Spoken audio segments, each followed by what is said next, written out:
Good morning, everybody. I was fearing everybody's sleeping a little bit too long today after the long day we had yesterday and the tremendous keynote in the evening. But I see you are still interested in this Congress. So this morning we'll have a keynote speech on human security and climate change. Our speaker is Veronica Cabe, but she prefers to be called Derek. This is the name given by her friends at school, and Veronica is the name her mother used to when she was angry, so I will call you Derek today. She's the lead of the coal-free Bataan movement, which is a movement campaigning against the pollution of her region by the San Miguel Corporation exploiting coal plants in this region and affecting the residents of her hometown. She's actively campaigning in protecting and defending communities against the damages caused by dirty and harmful sources of energy. She's also a petitioner of the landmark case in the Philippines, holding carbon majors accountable through the Commission for Human Rights of the Philippines. She testified in the public inquiry about her experiences of the extreme weather events in the Philippines of the last years. She's a frontline woman, like the two women we heard yesterday evening, promoting environmental awareness and protection based on human rights and people's dignity. I will let her speak, then she will tell more about those cases, about her fights, and then we have a small dialogue, the two of us, and then very quickly open the discussion to the public, to you. There are two microphones, so you will have the possibility to ask your questions to Derek, and also we have online streaming today, and so people are able to follow us on Facebook and on Twitter, and maybe also would like to ask questions, so we'll see if the online audience is also present and active, and so we'll gather all those questions and have a very open and spontaneous dialogue, because I think that the experiences and the authenticity of Derek are what is moving us today. Derek, you have the floor.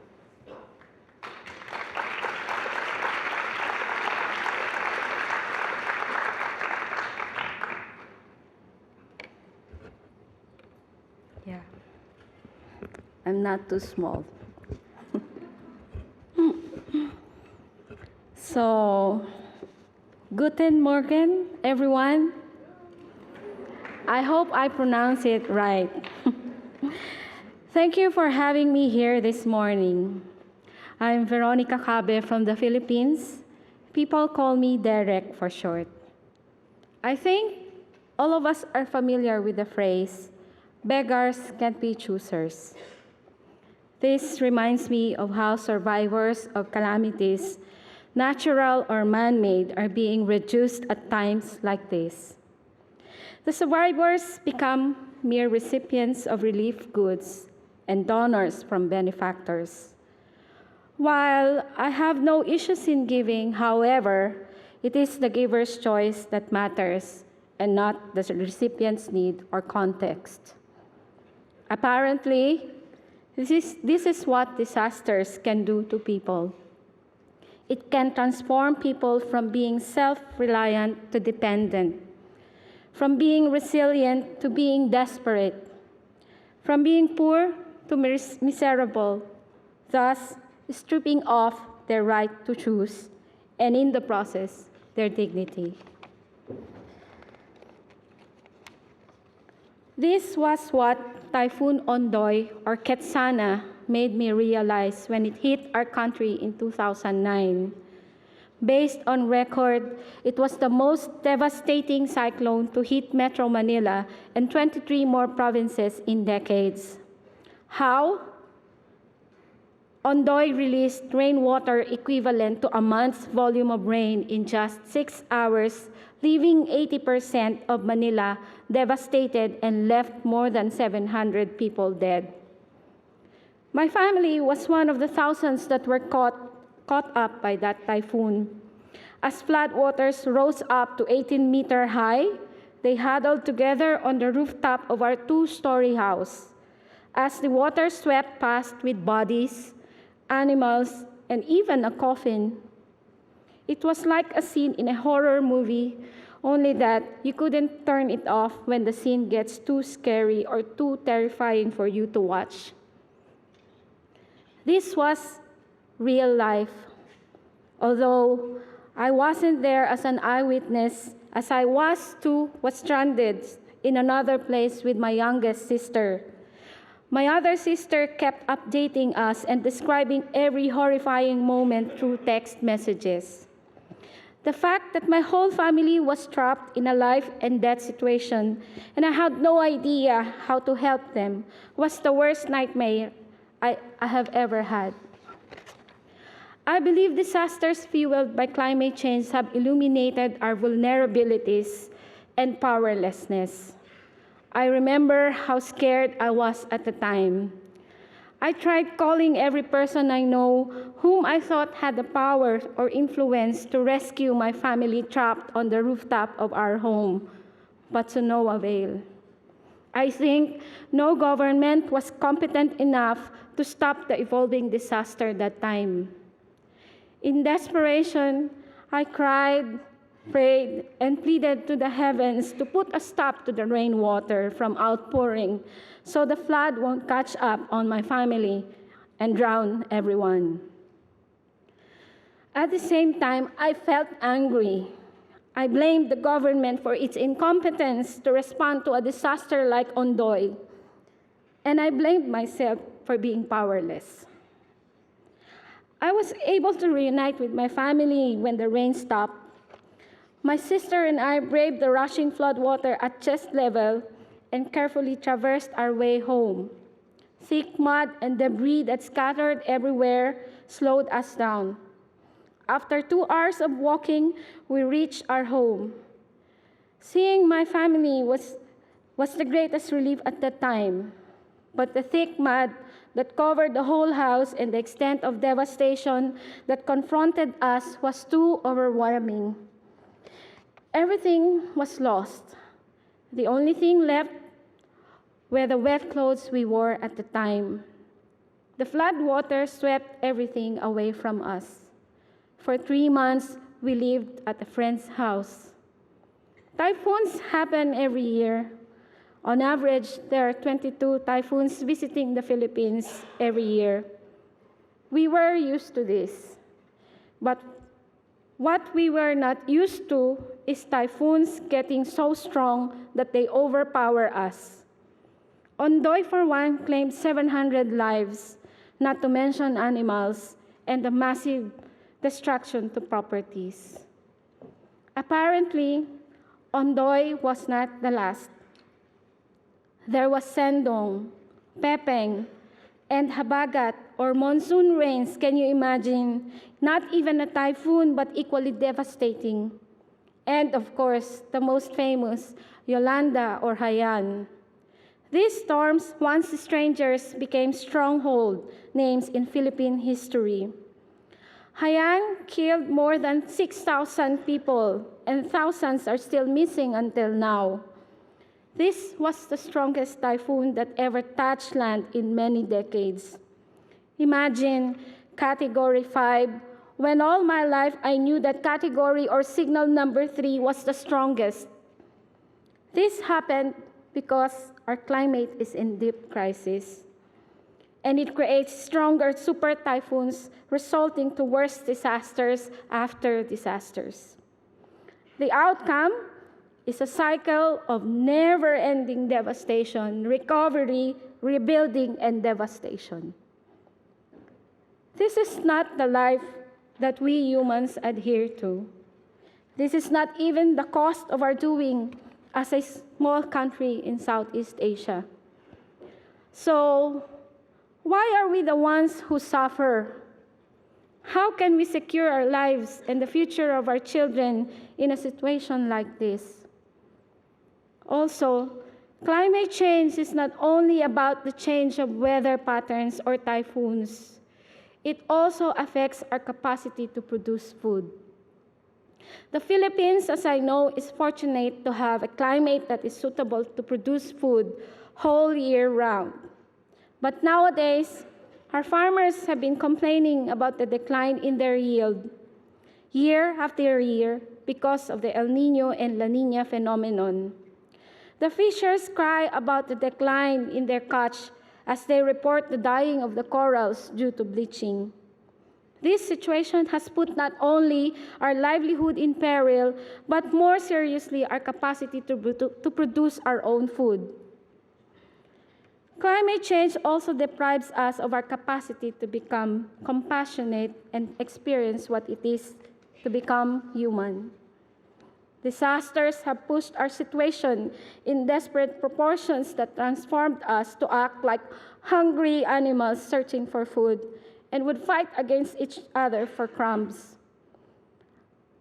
I clearly remember the worst situations in relief queues.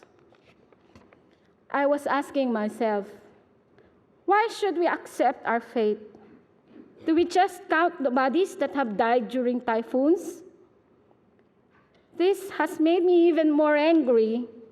I cannot accept that the heavens were to blame for this. But who is it to be blamed? To whom do we ask accountability for the lives that were lost? Should we blame the state for it has failed to ensure the safety of its people? Us? The big corporations or carbon majors that only care for profit and denying climate change? Or is it the system that perpetuates capitalist greed?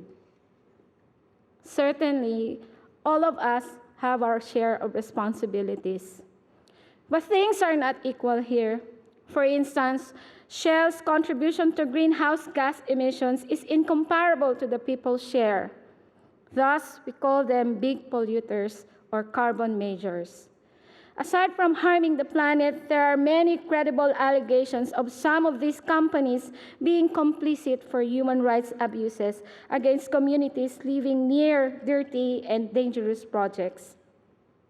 In the community where I organize, for example, the coal-fired power plants and oil refinery are being identified as contributing to illnesses affecting the residents, drying up their source of clean water, polluting their seas and source of livelihood, and poisoning their environment that even the right to breathe clean and safe air have been taken away from them.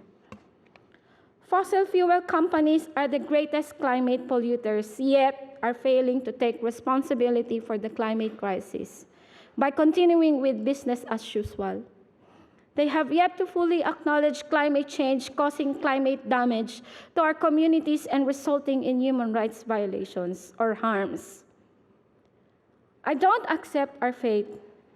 Yes, I believe that we must act now, but as we act, we defenders face too many risks and are subjected to multiple forms of violations, such as direct threats, vilifications, red tagging, intimidation, harassment, and worse, killed. I remember my colleague Gloria Capitan, the first environmental human rights defender victim of extrajudicial killings under the Duterte administration in 2016. She was killed because she led the campaign against the operation of coal plant in her community. Yes, we do not have superstars like Greta Thunberg. But long before Greta, we have Gloria.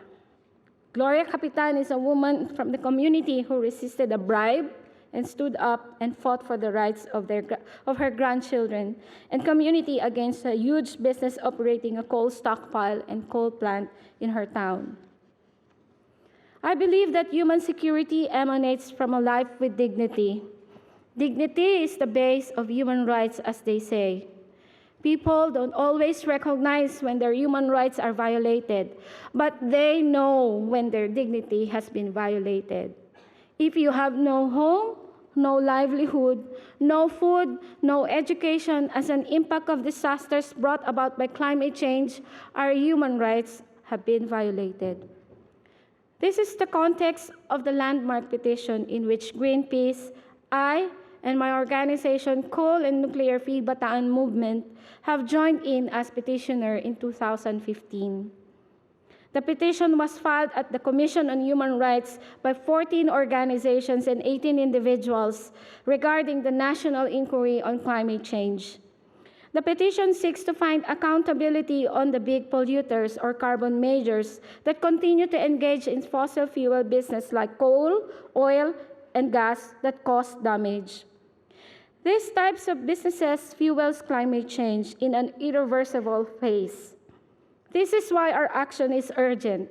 We want them to listen to the people's sufferings and consider the rights of the people. We urge them to stop fueling climate change that is causing damage to people's lives, livelihood, and environment. Instead, start the transition to a more sustainable sources of energy and environment-friendly business that, in a way, does not harm people and nature. Do you think is it possible? Yes. They have a right to do a business, but not at the expense of our right to live. This November, we are anticipating for the Commission on Human Rights resolution to the petition. And we expect that the CHR would stand up on the side of human rights as its mandate. While awaiting the decision, I am thankful to the organizers of this event, Greenpeace and MSF, as much as I'm privileged to join you here. Likewise, as a survivor of unrelenting disasters and as an ally in the struggle for climate justice, I wish to appeal to you as a community of committed individuals to humanitarian cause, to go beyond the giver or donor approach. Our role is to become a partner. We are allies in this struggle. We may be living in different contexts, but we only have one planet, so our responsibility is the same, to preserve and protect it. We may not belong to the most influential, who pulls the strings and dictates to people in power or governments to do policies that disregard the welfare of the environment and human rights. But together, as a collective, as a community, we can transform our individual strength into concrete power that can cut the strings that move us to anywhere they like. We are the people, and power resides in us. Thank you.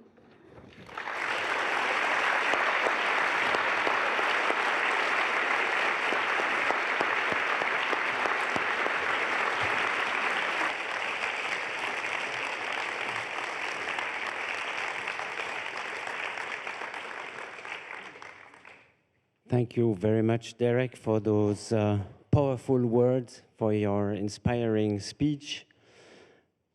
Behind your modesty, we feel your strength, your intelligence, your power, and also your fearlessness. Thank you very much for that. This is inspiring me many questions to ask you, but I will just stick to a few of them just to let you tell us a little bit more about your actions and the things you are doing, and then we'll open the floor to the public. First of all, when you, this action you are promoting through the Commission for Human Rights in the Philippines, can you tell a little bit more about that, how this is happening, what are the challenges you have there, what is the process, so that we understand what are your goals? Hello, yeah. Okay, So, as I have said, we are part of this petition. We are part of the as a petitioner to the case filed before the Commission on Human Rights. It's called "We Demand a National Inquiry on Climate Change," because we want the Commission on Human Rights to engage the companies, the corporations, or the big polluters to face the people and answer the questions if the businesses, because of their business, because we have an allegation that their businesses are causing climate change, and climate change is have resulted to climate damage, and it's caused human rights violations. So we want the petition to inform and create awareness for the people, to link up the climate change and climate damage to human rights violations, and for the big polluters to have the accountability to answer because of this damage. And of course, one of the main goals for us as a petitioner is to find accountability, the responsibility on who is to blame for this climate damage. And as much as I know, we have the largest depository of scientific evidence now, because this petition has been going on for about 4 years, because it was filed in 2015. And there were 12 hearings, and we have invited scientists and their studies, and people in the communities like us have took up the witness stand to say their piece. So we expect that this November, the Commission on Human Rights will decide in favor of the petition. And in this process, you said many organizations, some scientifics were testimonying and bringing their experiences before the commission. Did the companies or the people you are accusing for changing the climate, did they appear too to explain their case? Well, that's the unfortunate story, because at first when we filed the petition, they sent an answer that the businesses have nothing to do with the climate change. So that's one. And since the first hearing, they are being summoned, but they did not face, or they did not attend any of the hearings. So we do not know why they do not want to face the people, and they do not want to explain their side. And for me personally, it's denying. It's a complete denial of their responsibility. Thank you very much. You are fighting fighting for justice, but against powerful interests. You are defying big business. Can you tell us about the challenges, the difficulties, maybe also about the risks that you are facing in this kind of campaign? Well, sometimes fighting is like an ideal concept, because people behind in the struggle, or people that you are forced to face up with, are people who are also influencing policies and governments. Sometimes they can buy governments, and if you're just a small community, you don't know that you can really sustain the fight. But if your rights are being violated, and even if your children are experiencing illnesses that you cannot explain, and you do not have the money, and you do not have the support, you do not have the access, what can you do? You are left you don't have a choice but to fight. It's for your children. It's for your right, that even your right to breathe clean air is at stake. So what can you do? You have to fight. Thank you for this motivating declaration. Maybe one last question from my side about, we are here in the Humanitarian Congress. Many humanitarian professionals are here or volunteering for humanitarian causes. What would you address to this community? What do you expect, or would you like us also to change, maybe to address better the needs you have on the ground? Well, we have different motivations why we are all here, and I am here because my motivation is to share our stories. And I don't know if you know our country or what's happening in our country, and I don't know your motivations as well, but the fact that we are all here in a humanitarian congress, we are all doing the right thing because we are all for people. We are all for human rights. And climate change has been the greatest challenge in this world at the moment. And climate change is not the cost of man-made. Or it's not the cost of nature, it is man-made.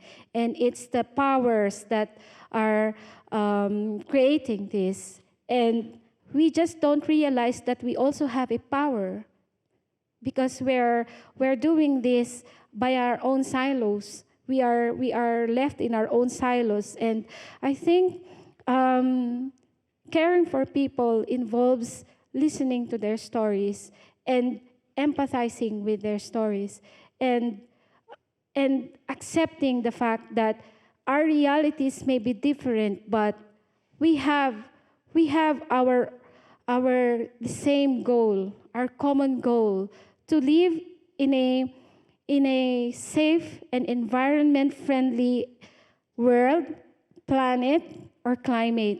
So this is the goal that I am being tasked for now. And I appeal to the people here that let's do the right thing. It is the most human thing to do, to be just and be fair. So let's all fight for climate justice. Yesterday you also told me that at some point the humanitarian helpers were maybe too much busy with their way of working and maybe not addressing the root causes, or listening to, not listening enough to the real needs. Would you like to address us, maybe an appeal on how to be more adapted to the crisis we are facing, and maybe not consider, this was your, I think your entry sentence, your beggars are not deciders. So what is your message on that?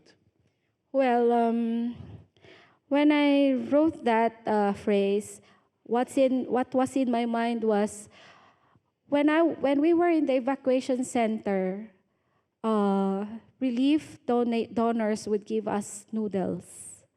But how can we cook noodles when we do not have kitchen at all? So how can we eat? And people would just give things that they do not need. They no longer need, like used clothes, shoes, everything that they do not need, as if we are not humans also. Because we need the same needs that you need, because we're both human beings. And to be sensitive enough, no, for the needs of the people. And maybe one is asking them what are the things that they need actually, and not because you have the money to give. So it's all on your account. Yes, thank you very much. As simple as that. Just ask people what they need. I look at my watch. How much time do we have left for the questions in the public? 20 minutes. Wonderful. So I open the floor. We are blended here and try to see who wants to ask a question to Derek. And then we'll get the microphone. There. The young man here.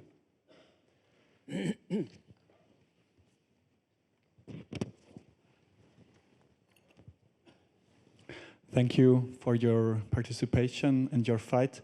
I am Niklas Gutknecht, medical student, and I wanted to ask very practically, because you said, let's do the right thing, and I wonder, especially, let's say, for young, well-educated people in global north, or however you call it, in Western countries, what would you practically advise or suggest us? Especially, let's say, I'm already vegetarian, already using a Fairphone, driving my riding the bicycle every day. So, is there anything left? Especially, I don't know, for medical students, doctors, or whatsoever. What would you practically advise if you suggest the right thing? Thank you. First, we do not need your pity. So this should not be the motivation of your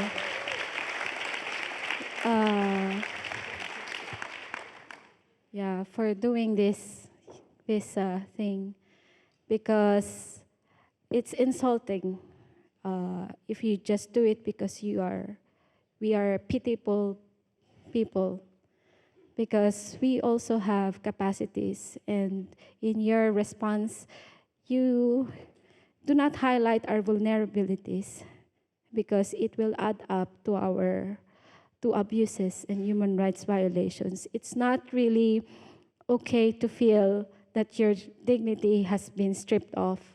So if you put yourself into this kind of situation, you would feel the same. So that's empathy. So that's one. That's what I have learned in the 25 years of my organizing. The people do not want our pity, and they want us to be with them, to be their partner, to be their friend, to be their ally, and to be their comrade. So the need could be shared. The strengths could be shared. And we don't know, we will just realize that we are powerful in the end.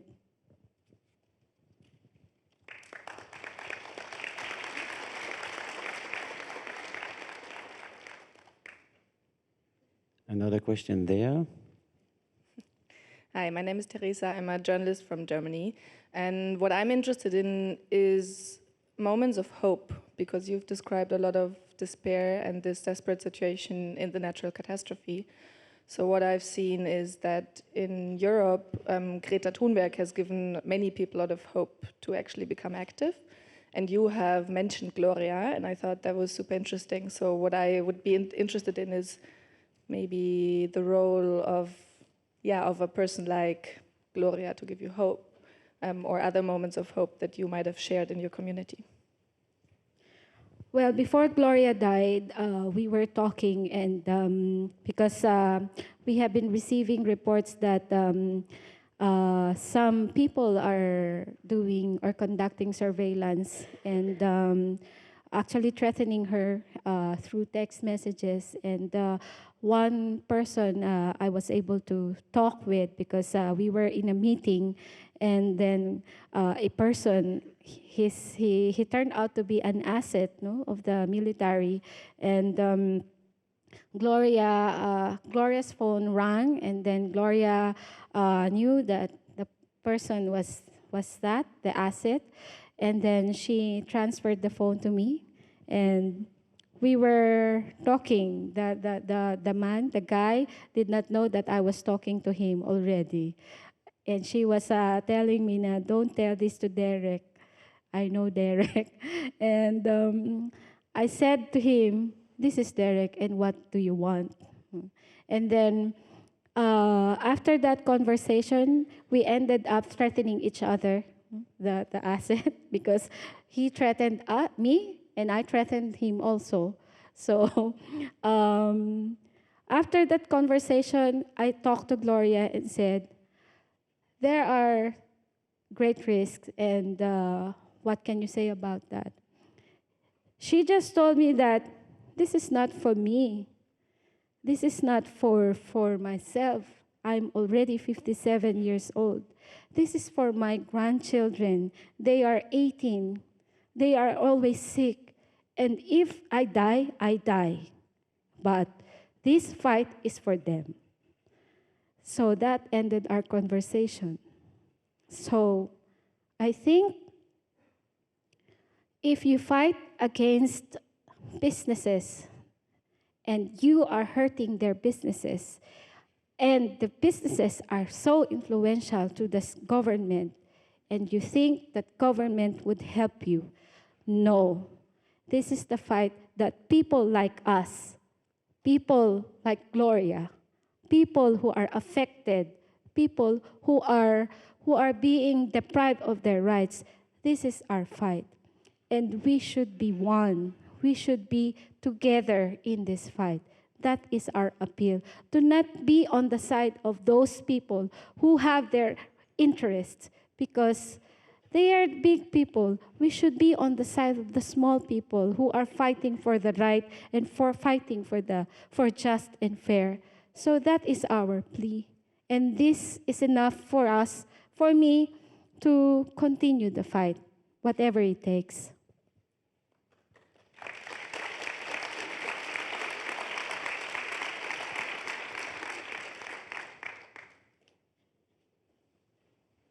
I see a hand there. My name is Harper. I'm a pediatrician and humanitarian worker here in Berlin since some years. Thank you very much for your presentation. Very nice, very moving, emotional. And you outlined nicely the fight between the big companies linked to the government, closely linked to the government on the one side, and the people suffering on the other side. My feeling is, and I just take the example of Germany, that this fight is not going to be successful. Imagine we had almost 300,000 people on the street some weeks ago here in Berlin to fight, to shout for the changes outlined by data, for example. And what did the government 2 days ago? They decided on a bundle of means which definitely do not address the problem, which will not change the situation. So my question is, and just to start with, I'm strictly against violence. I'm strictly against violence against people. But don't we have to increase our actions? Don't we have to have more powerful actions? Don't we have, I think, the right to violate some laws? I think even we have the obligation to violate them, because we are talking about the future and we are in the same situation of our children and grandchildren. So don't we have to enhance a bit the pressure?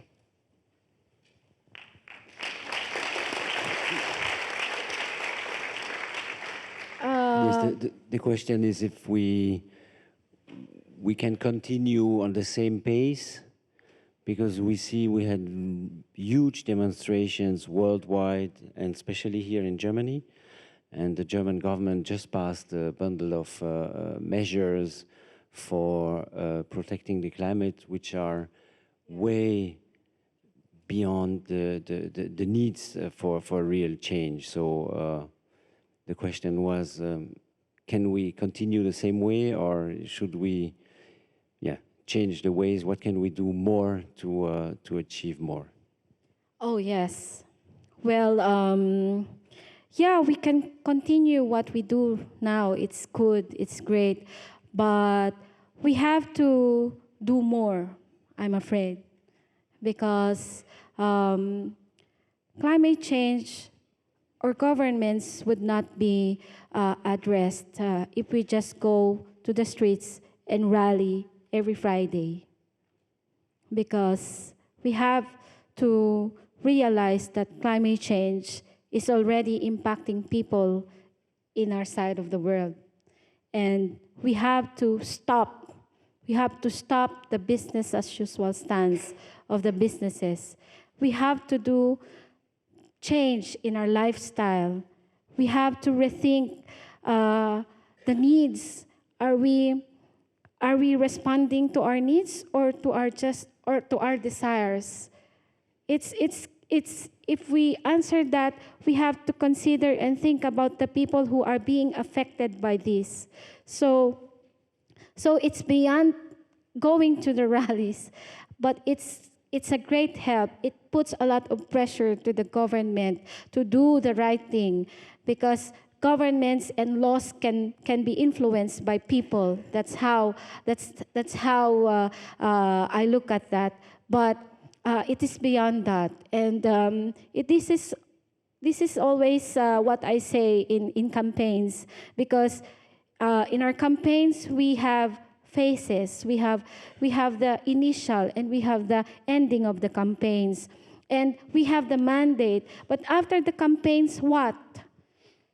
Did we close the power plant, or did we stop the climate change, or did we stop the business from engaging fossil fuel energies? It did not, or it does not. So why our campaign should end? So at the end of the day, it is the communities that's being left off fighting. Thank you. Yes. Hearing to what you are doing and your way to campaign, I think the next step, rallying is one thing, but it's very symbolic. It's just the pressure of public opinion on politicians. It's also very important. But I think what inspires me in what you do is your courage to go to the big goal. You want to stop those companies destroying our environment, so you go straight forward and attack them before the courts or the commissions that are existing for that. And at the moment, and you do it locally in your country, but attacking the definite most culprits, if we can say it like that.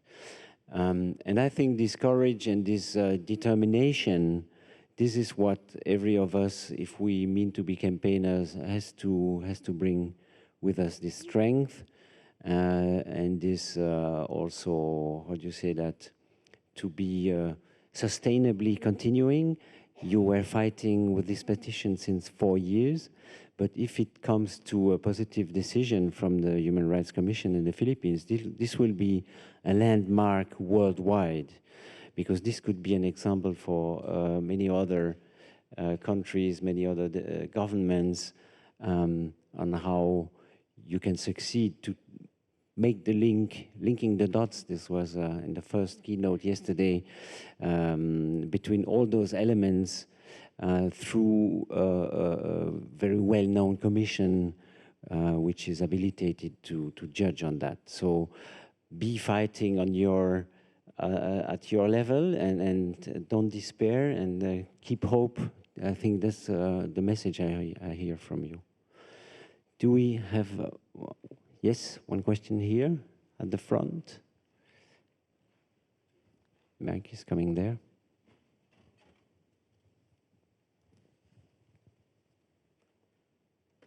Thank you, my mom, for the expose. My name is Jean-Baptiste from DRC, Congo.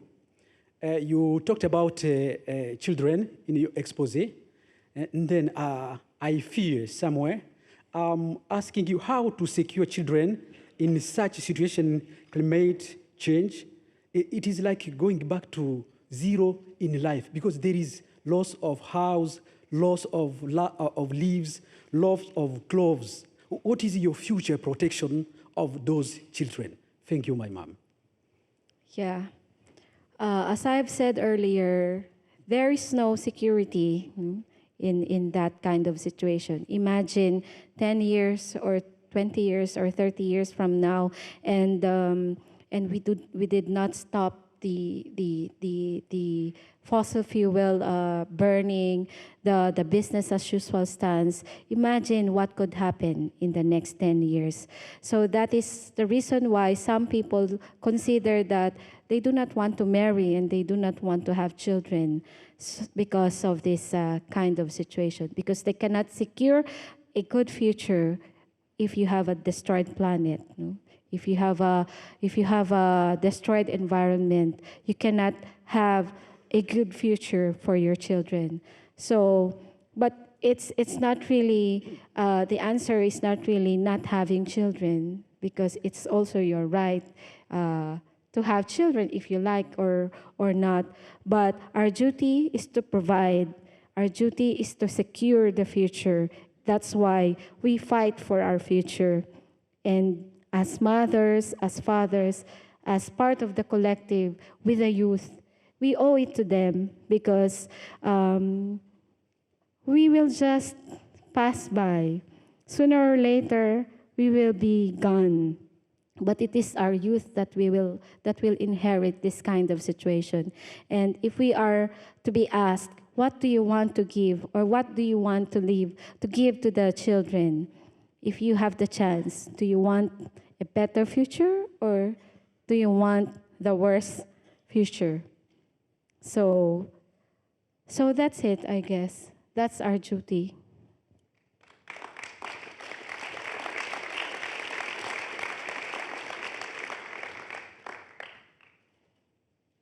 I'm like an Indian looking for questions. I see the chief there. I was wondering if you did anything like community outreach also, or have suggestions on that, because I cannot imagine that someone who listened to you for some time or to some other of the speakers here would not take climate actions, but you have to get the people to listen. And do you have any tips on this? And also, thank you so much. Yes. In fact, in my 25 years in organizing, I have done everything. I got arrested. I was able to break the U.S. Embassy in the Philippines seal, no, because of activism. I was red tagged, and I was threatened. And even my family had burned my clothes because they do not want me to get involved when I was young. But these are all past. And I was part of the disaster NGO. I volunteered. After I graduated, I did not go to work. I did not experience being paid at work. And those 25 years, I do not regret. My university classmates are all rich now. They are in other countries. But I'm telling this because community outreach is the biggest fulfillment in my life. This is the most fulfilling work compared to other work, because this has not cost me a penny, or this has not cost me to buy my wants, my desires in life, but seeing people, learning people, and meeting people that struggles for the basic. They struggle for the basic, like for survival. And me, I have a choice. I have a choice to I resign. I resign. You do your thing. But I did not do that because you do not expect people to pay you if you do the right thing.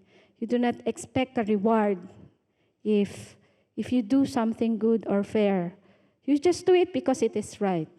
You just do it because it is what humans do, to do the good thing. It's our nature to be good. So if you're asking my experience in community outreach, all my 25 years have been spent in community outreach.